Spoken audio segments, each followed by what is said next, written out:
everyone, and welcome back to Story of the World Highlights. Today we'll be talking about Chapter 15. Now, Chapter 15 was a long chapter, so we will be discussing it in two parts. The first part will discuss Native relations, so the relationships between the Native peoples and the settlers. And then part two will be discussing William Penn and the starting of the Pennsylvania colony. So we're going to get started with part one. So in part one, we have Native relations.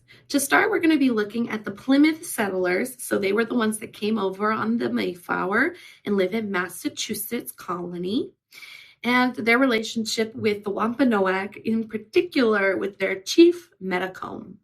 Now, if you remember that name, or it might sound familiar, we did learn about Chief Metacom and the Wampanoags.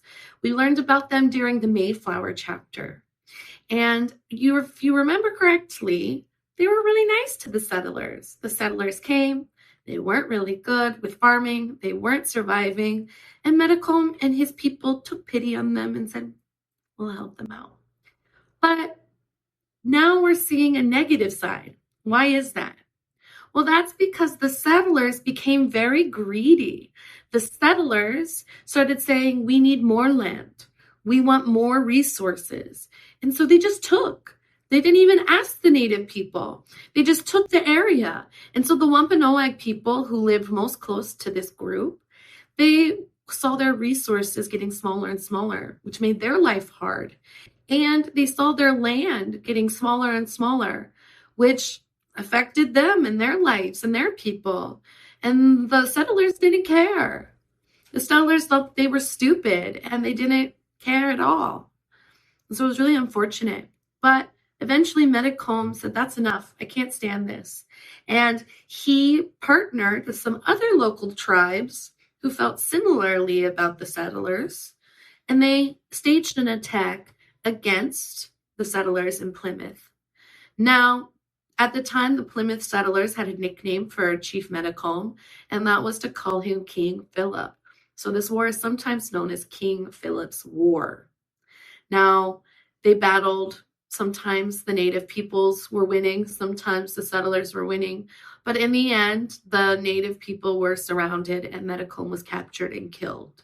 And the settlers paraded around their village with the head of Metacom on a spike, saying, we did it, we defeated him, we defeated King Philip. It's very unfortunate.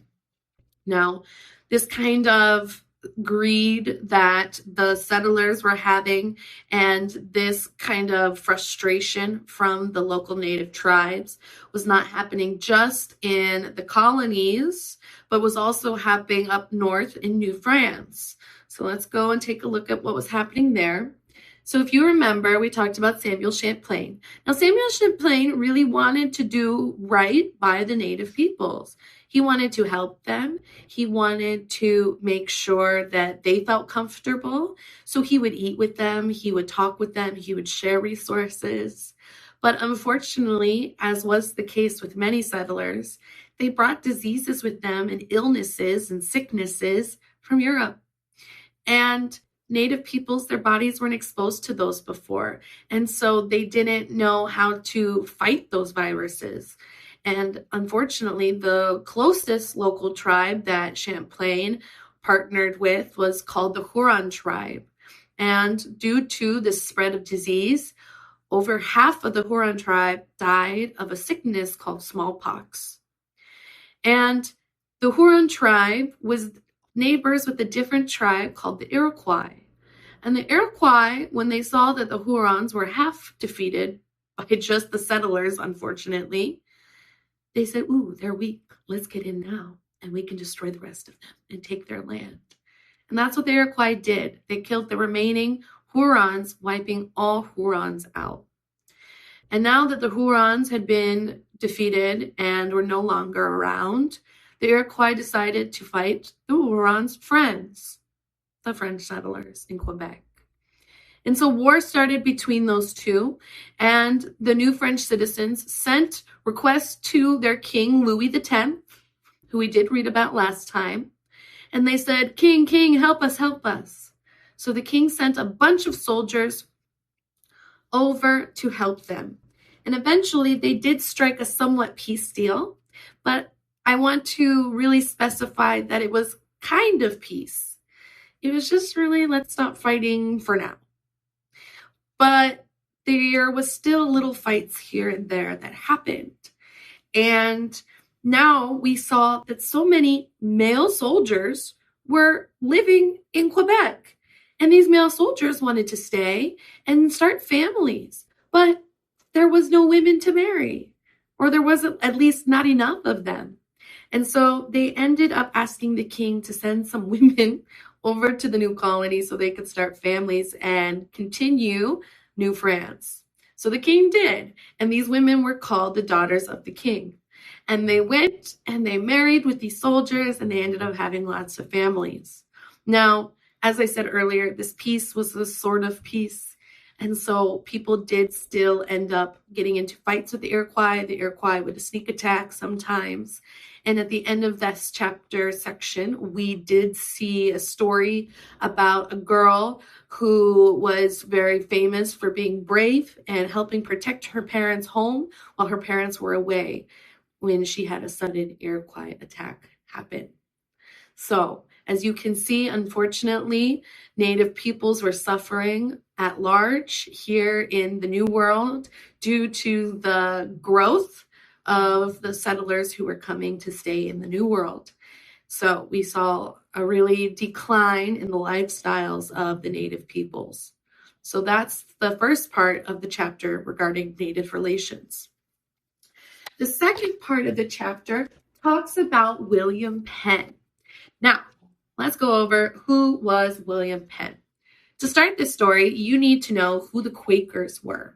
So the Quakers are just another type of Protestant.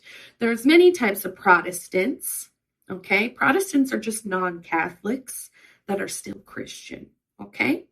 So just like we learned when we talked about Japanese isolation, that the Jesuits were just a type of Catholicism, Quakers and Puritans and Anglicans, these are all different types of Protestants, okay? Now, the Quakers were the most strange to the other Protestants because they believed something that was very new at the time, and that was that they believed in equality for everyone, no matter your gender or skin color or anything.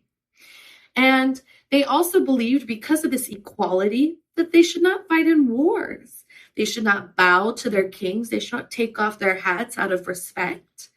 And they just wanted peace. They called themselves the Society of Friends. And everyone in England thought this was weird. They're like, what do you mean you don't have bishops? What do you mean you think everyone is equal? What is this? And so they thought they were weirdos. They were not into it. And the king started establishing rules to kind of limit the growth of Quakers. Now, William Penn was a Quaker, a young Quaker at the time.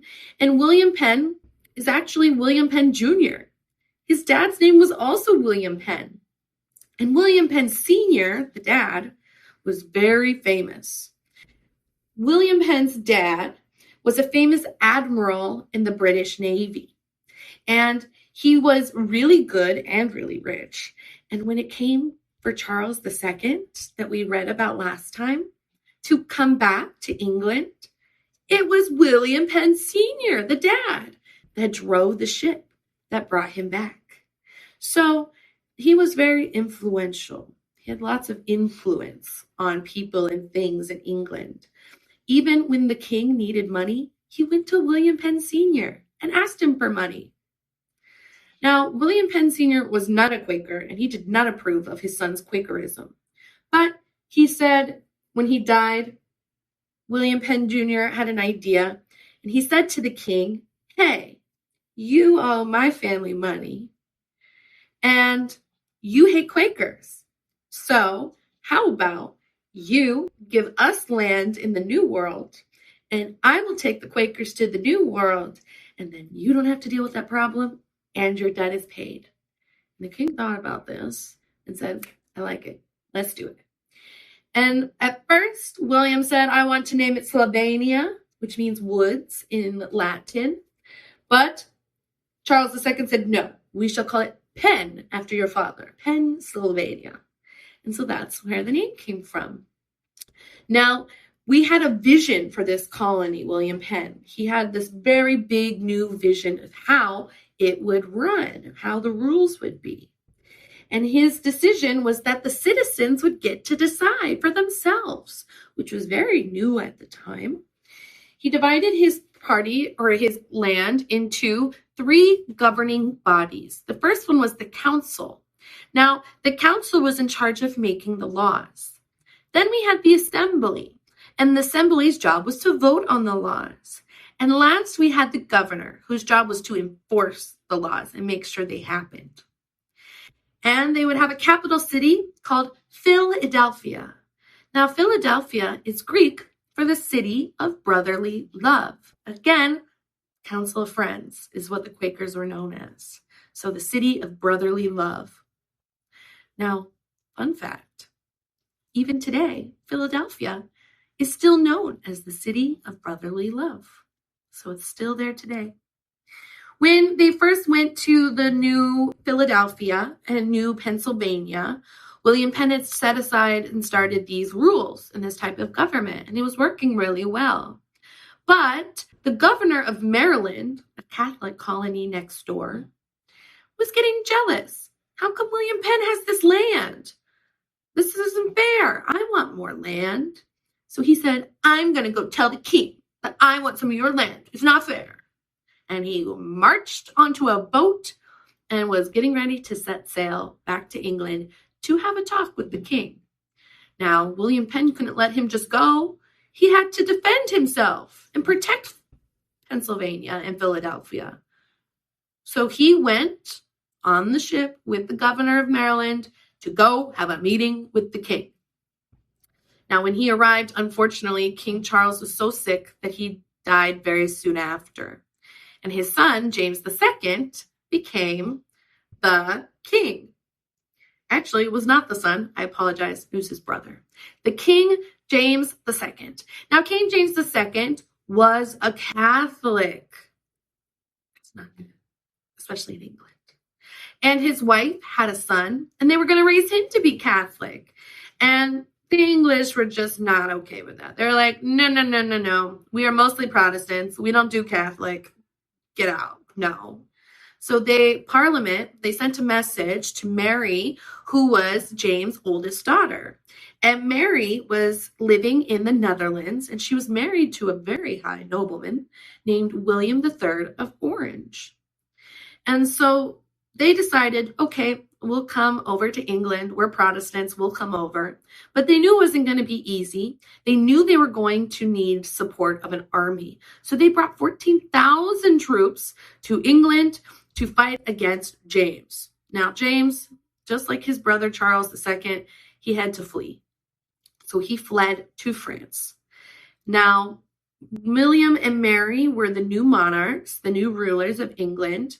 But people were still suspicious that James might try to come back and take the throne. So anybody that might be supporters of James, people were suspicious of. And they were often thrown in jail for no big reason. And unfortunately, this happened to William Penn a lot. So William Penn wasn't able to get back to Pennsylvania for a long time, almost 15 years. And when he did finally was able to return to Pennsylvania, he came back and he saw a city and a colony that was thriving.